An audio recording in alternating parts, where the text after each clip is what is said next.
തൃശൂർ വരവൂരിൽ കുളിക്കാനിറങ്ങിയ ശേഷം കാണാതായ പെൺകുട്ടിയെ കണ്ടെത്തി. തിരച്ചിലിനൊടുവിലാണ് 19-കാരിയെ കണ്ടെത്തിയത്. പെൺകുട്ടിയെ തൃശൂർ മെഡിക്കൽ കോളേജ് ആശുപത്രിയിലേക്ക് കൊണ്ടുപോയി. ഇവർക്കൊപ്പം കുളിക്കാനിറങ്ങിയ 2 പേരെ നാട്ടുകാർ രക്ഷപ്പെടുത്തിയിരുന്നു.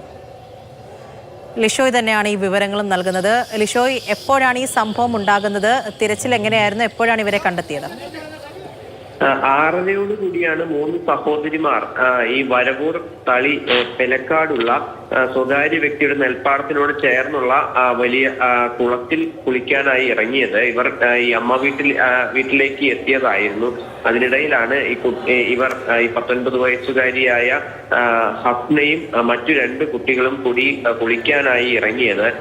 പക്ഷേ പെട്ടെന്ന് ഹസ്ന മുങ്ങി താഴുകയായിരുന്നു. ഉടനടി തന്നെ അവിടെ ഉണ്ടായിരുന്ന മറ്റു ആളുകളെ എല്ലാം തന്നെ വിളിച്ചുകൂട്ടി 2 പേരെ രക്ഷപ്പെടുത്തി. പക്ഷേ ഈ ഹസ്നയെ രക്ഷപ്പെടുത്താനായി കഴിഞ്ഞിരുന്നില്ല. പിന്നീട് വടക്കാഞ്ചേരിയിൽ നിന്ന് ഫയർഫോഴ്സ് ഉൾപ്പെടെയുള്ള സംഘം എത്തി 8:30 കൂടിയാണ് കുട്ടിയെ കണ്ടെത്തിയത്. കുട്ടിയെ ഇപ്പോൾ നിലവിൽ ഈ പെൺകുട്ടിയെ തൃശൂർ മെഡിക്കൽ കോളേജിലേക്ക് മാറ്റിയിട്ടുണ്ട്. പക്ഷേ ആരോഗ്യനില സംബന്ധിച്ച ആശങ്കകൾ ഉണ്ട് എന്നുള്ളതാണ് കുട്ടിയെ കൊണ്ടുപോയവർ പറയുന്നത്. എന്തായാലും നിലവിൽ ഹസ്നയെ മെഡിക്കൽ കോളേജിലേക്ക് മാറ്റിയിട്ടുണ്ട്.